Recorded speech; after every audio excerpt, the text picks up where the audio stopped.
Hello everyone, myself By M.K Mishra, Department of Electrical Engineering. Today we are going to study about alternator.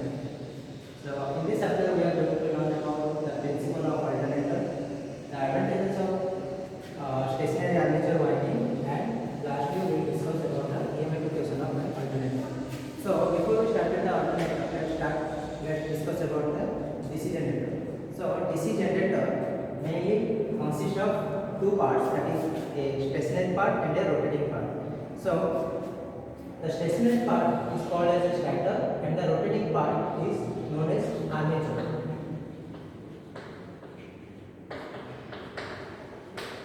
So DC generator follows the Faraday's law of electromagnetic induction. That means whenever a current carrying conductor places inside a magnetic field, it cuts the flux and produces an EMF. Suppose this is the magnetic pole, north and south pole, and a armature or a coil is placed inside the magnetic poles. So it rotates in a uniform direction. When it continuously rotates in a uniform direction with constant velocity, then it produces in a flux, it cuts the flux and produces an EMF. The same principle is in the case of alternator. It also works on the same principle like Faraday's law of electromagnetic induction, where it produces according to Faraday's law of electromagnetic induction, E equal to d phi by dt. So where E equal to produce EMF and d equal to or d phi equal to rate of flux produced in the conductor.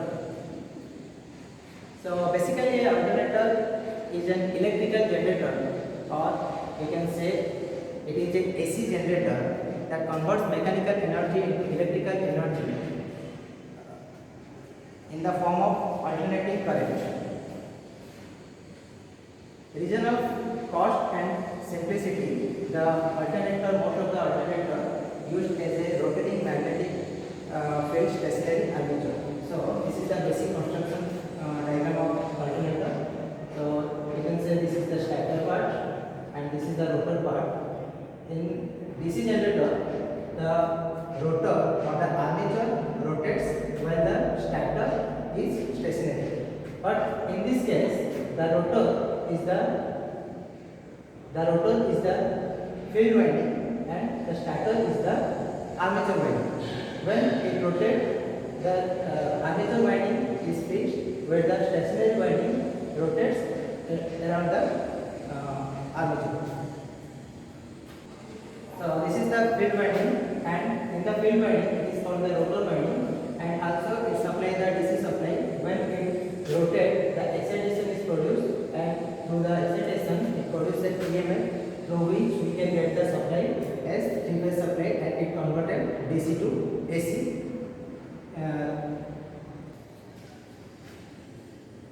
So in the stator winding, the DC supply is given.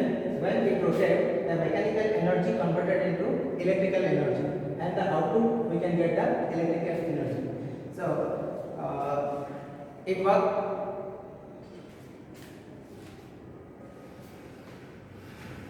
The DC generator,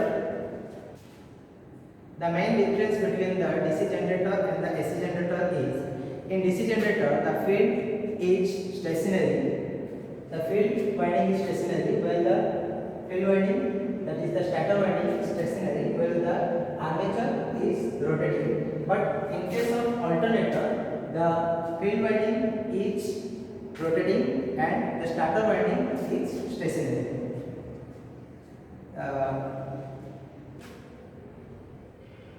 The advantages of stationary winding, we will discuss the advantages of stationary armature winding. In the stationary armature winding, the power can be easily delivered from the load to the circuit. The power can be easily delivered from the load circuit to the armature winding. So in the advantages of stationary armature winding, the first one is the armature winding or the power can be easily delivered to the load from the stationary winding to the load by without using any slip ring or brushes. And the second is the high voltage up to 33 kV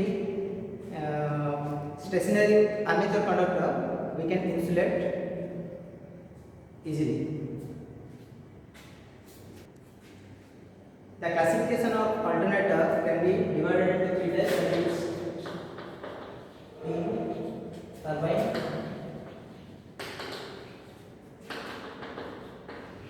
water turbine, and steam turbine, water turbine, and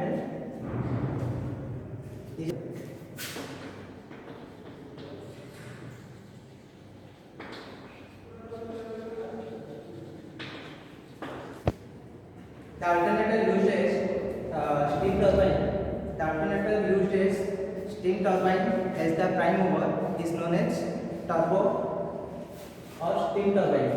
The speed of the steam turbine is maximum up to 3000 rpm, and it has power rotating about 1000 rpm speed.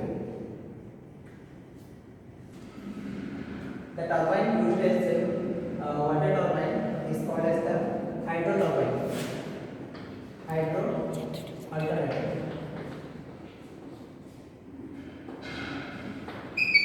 Its speed is from 100 rpm to 1500 rpm, but its rated speed is 600 rpm approx.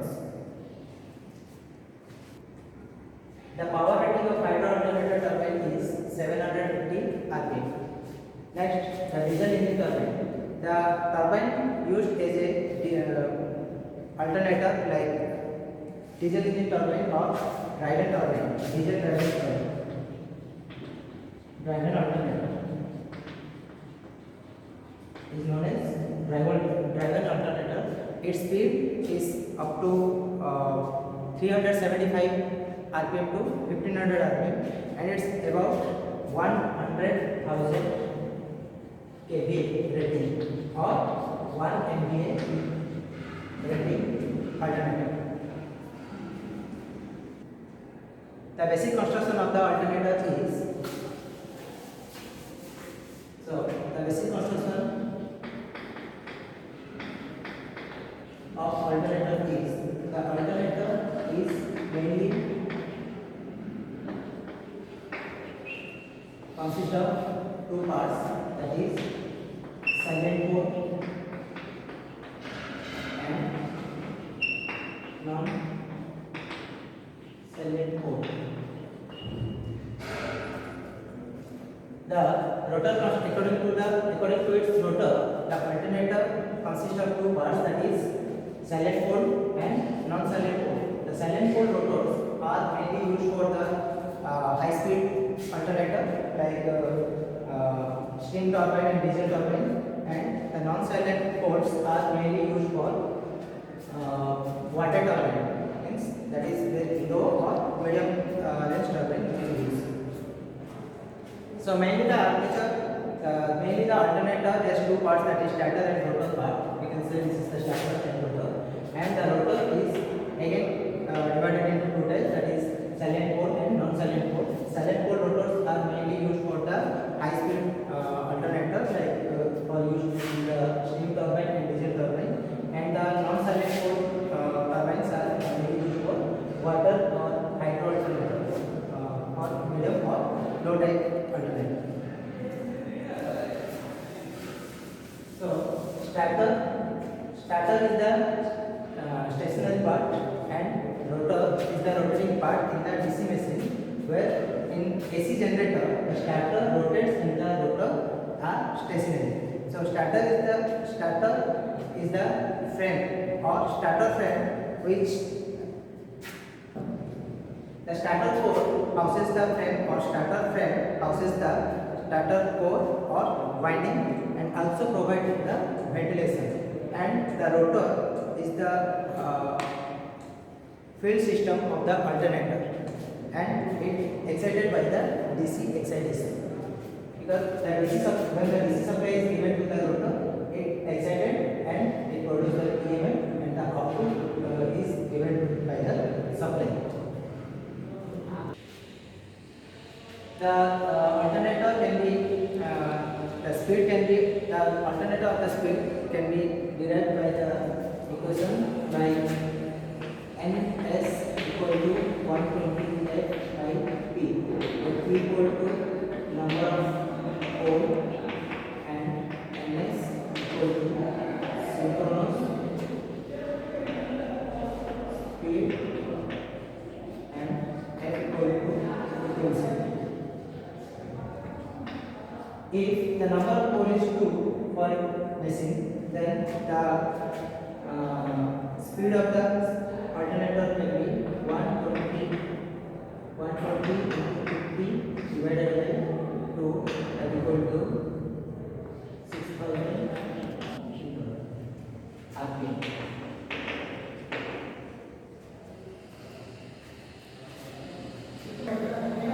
The speed can be different in the alternator, but if the number of poles changes, then the speed will be also changes. So the EMF is from the alternator E equal to 4.44.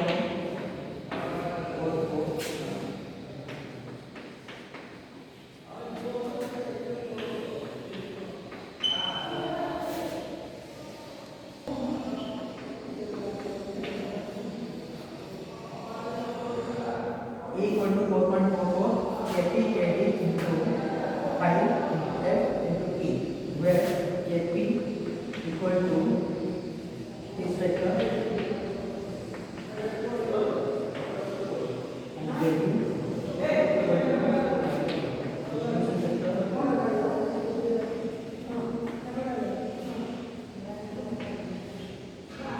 equal to frequency.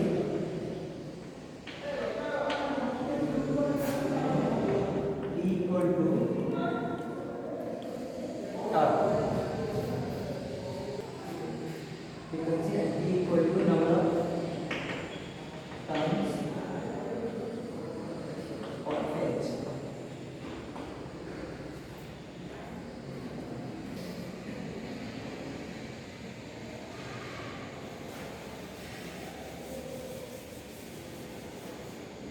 Where Kp equal to cos beta by 2, where beta is the shortage and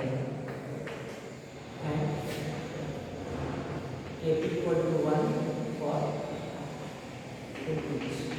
We can consider Kp equal to 1 for this voltage, and Kp equal to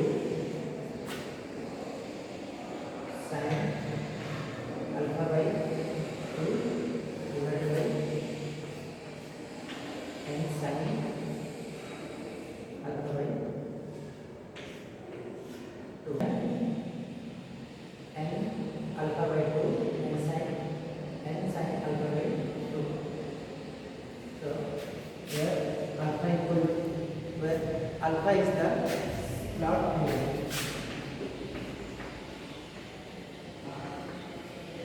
alpha is the slot angle, and n is the number of slots.